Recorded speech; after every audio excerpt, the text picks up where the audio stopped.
Hello friends, आज मैं आपके साथ इकोनॉमिक्स का एक और टॉपिक लेके आया हूँ। टॉपिक का नाम है डंपिंग। ये टॉपिक इंटरनेशनल इकोनॉमिक्स में हम करते हैं और जिस हिसाब से लॉन्ग क्वेश्चन अटेम्प्ट करना है उसी हिसाब से मैंने ये वीडियो बनाई है। इस वीडियो के डिस्क्रिप्शन में आपको बाकी सारे टॉपिक्स के लिंक्स मिल जाएंगे। चलिए शुरू करते हैं। सबसे पहले तो इंट्रोडक्शन लिखना ज़रूरी है हर एक क्वेश्चन में। International trade is based on the principle of fair competition where countries export goods at prices reflecting their cost of production.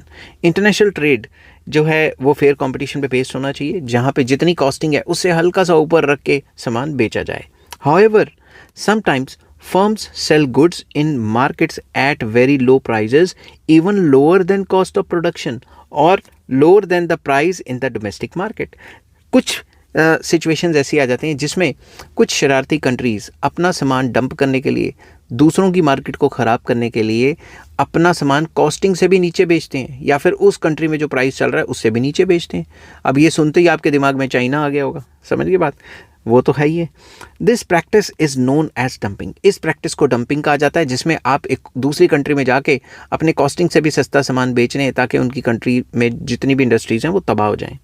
Dumping affects the domestic industries, employment and market competition. Dumping जो है domestic market को तबाह कर देता है, industries को बंद करवा देता है, अनएम्प्लॉयमेंट फैला देता है और मार्केट में कंपटीशन भी ख़राब करता है।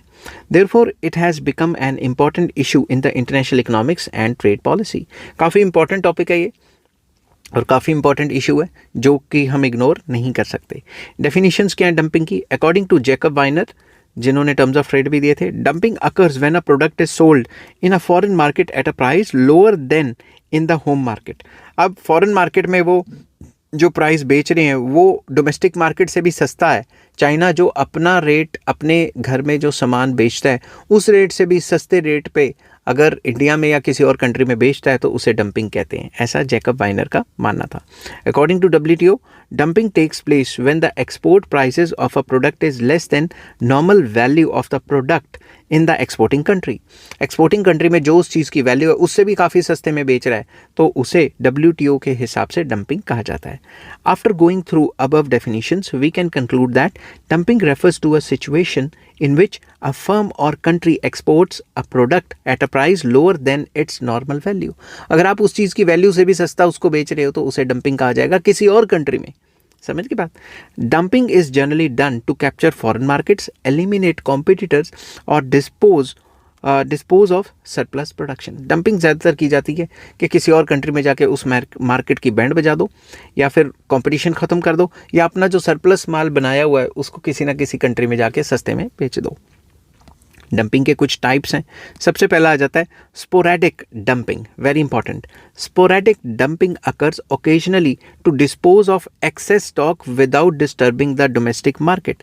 डोमेस्टिक मार्केट को बिना डिस्टर्ब किए अगर आपने एक्सेस सामान बना लिया है उसको जो है बेचने का तरीका उसे स्पोरेडिक डंपिंग कहते हैं। It is not a regular practice and happens due to temporary over production. ये रेगुलरली नहीं होता जैसे चाइना रोज़ ही करता है, ये सिर्फ टेम्परेरी होता है। अगर आपने गलती से ओवर प्रोडक्शन कर लिया है और आपके घर में सामान जितना था उससे ज़्यादा सप्लाई बना दी है तो आप टेम्परेरीली इसके लिए आप किसी और कंट्री में माल जाके बेच सकते हो। For example, a textile firm exporting surplus cloth at a low price to another country due to over production. Over production की वजह से उसने ओकेजनल ओवर प्रोडक्शन कर दी, इस वजह से वो किसी और कंट्री में जाके सस्ता सामान बेच रही। नेक्स्ट आ जाता है प्रीडेटरी, जैसा कि नाम है predatory prices. Predatory dumping is done, predatory dumping तब किया जाता है with the intention of eliminating competitors in the foreign market. Foreign market में जाके कॉम्पिटिटर्स को ही ख़त्म करना है तो इसको कई जगह पे प्रीडेटरी डंपिंग भी कहा जाता है। तो आप कंफ्यूज मत हो जाना, समझ की बात? प्रीडेटरी डंपिंग ही ऐसे प्राइसेस चार्ज करती है कि फॉरेन मार्केट में जाके भाई जितने भी डोमेस्टिक प्रोड्यूसर्स हैं वहाँ के उनकी ऐसे की तैसे ही कर देनी है। The exporter initially sells at a very low price, incur losses and once competition या competitors exit raises the price. शुरुआत में वो इतना सस्ता बेचता है, जैसे हमें जियो बेचा गया इतना सस्ता मुफ्त में है, और बाद में जैसे ही कंपटीशन ख़त्म हुआ या कम हुआ रेट अब इतने डबल ट्रिपल हो गए, ठीक है ना? तो for example, multinational companies sell electronics cheaply to dominate markets of developing countries and under developed countries, और जैसे ही वहाँ कंपटीशन खत्म हो जाता है रेट एकदम उठा देते हैं।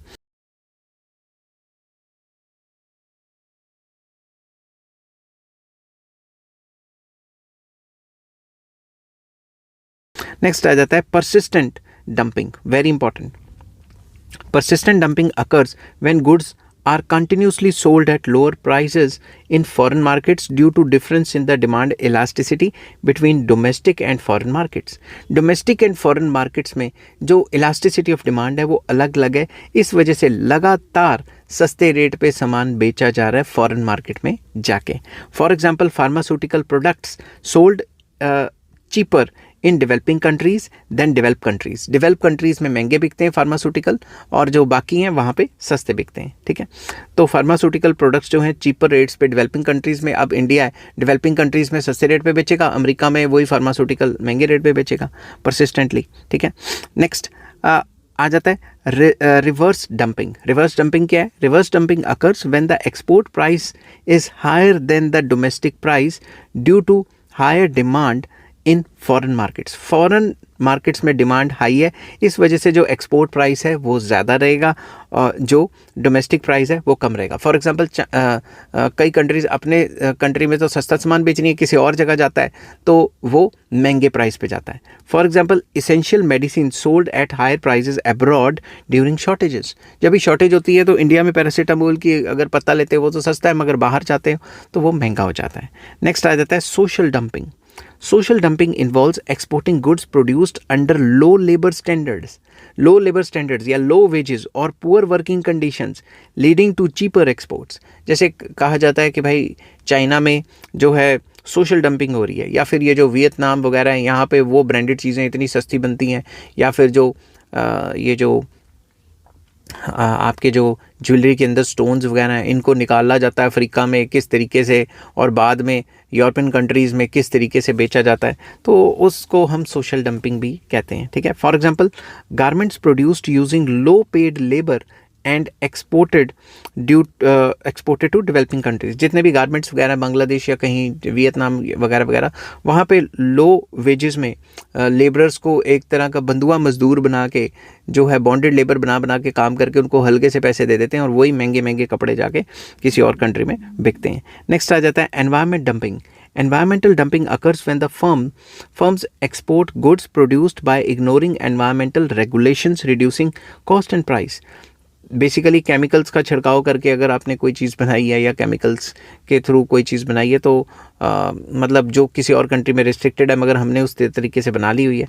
For example chemical products manufactured without pollution controls. Chemical products को आपने मैन्युफैक्चर कर लिया इंडिया में और वो अब बाहर आप बेच रहे हो, यहाँ पे कोई पोल्यूशन कंट्रोल की टेंशन नहीं है, जितना मर्जी पोल्यूशन करो सरकारें कुछ कहती नहीं है, B it any government ABCD. ठीक है, तो उस हिसाब से हम एनवायरमेंट डंपिंग करते हैं कि भाई यहाँ पे गंद मचा के वो प्रोडक्ट किसी और को दे दिया ताकि किसी और के कंट्री में गंद ना मचे. अब कॉजेज ऑफ डंपिंग क्या आ जाता है? नेक्स्ट फर्स्ट आ जाता है इसमें differences in demand. Firms charge higher price in markets with inelastic demand and lower prices in markets where with elastic demand. उन कंट्रीज़ में जहाँ पे डिमांड इनइलास्टिक है, जैसे फार्मास्यूटिकल्स तो चाहिए दवाइयाँ तो चाहिए, वहाँ पे जहाँ इनइलास्टिक डिमांड है वहाँ डबल रेट चार्ज करो, जहाँ पे इलास्टिक डिमांड है वहाँ पे कम रेट चार्ज करो. फिर आ जाता है economies of scale. Large scale production reduces average cost. Bulk में बनाओगे, ज़्यादा बनाओगे तो सामान सस्ता पड़ेगा. Enabling firms to sell cheaply abroad. तो जब बल्क में बनाते हैं, चाइना इतना ज़्यादा सामान बनाता है कि वो विद इन द कंट्री फिर भी ठीक रेट रखेगा, किसी और कंट्री में भेजेगा तो बहुत सस्ता रेट कर देता है वो. Excess production. Over production forces firms to sell surplus goods in foreign markets at low price.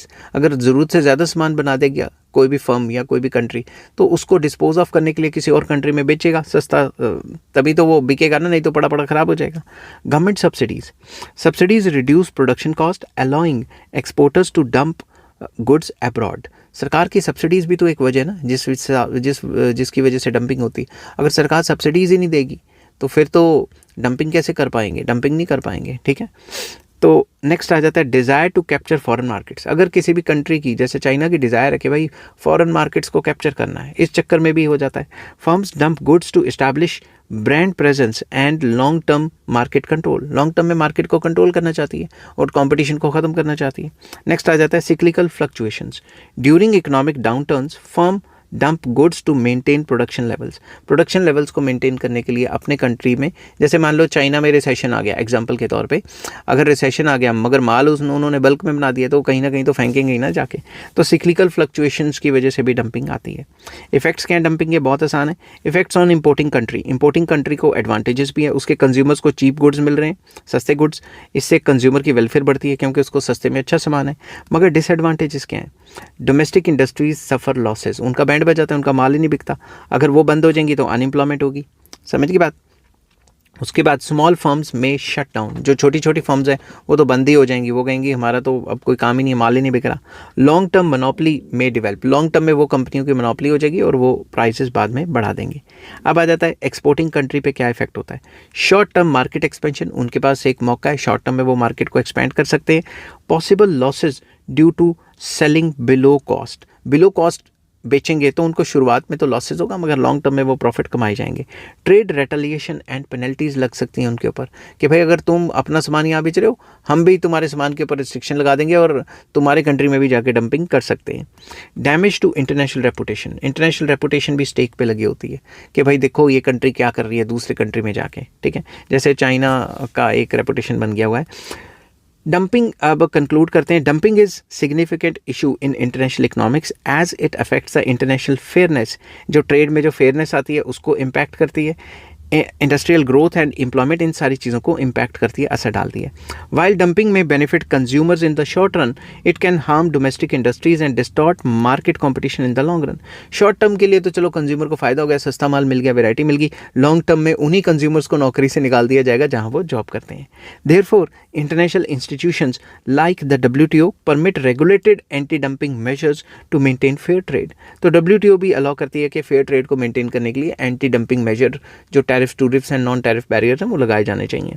A balanced approach is necessary to ensure both free trade and protection against unfair practices. तो free trade और जो protection है इसमें balance create करके इस हिसाब से माहौल बनाओ ताकि जो अनफेयर ट्रेड प्रैक्टिसेस हैं उनमें जो है उनको जो है ख़त्म किया जा सके। आई होप ये वीडियो आपको पसंद आई होगी। अगर पसंद आती है तो please like share and subscribe. Take care, bye bye.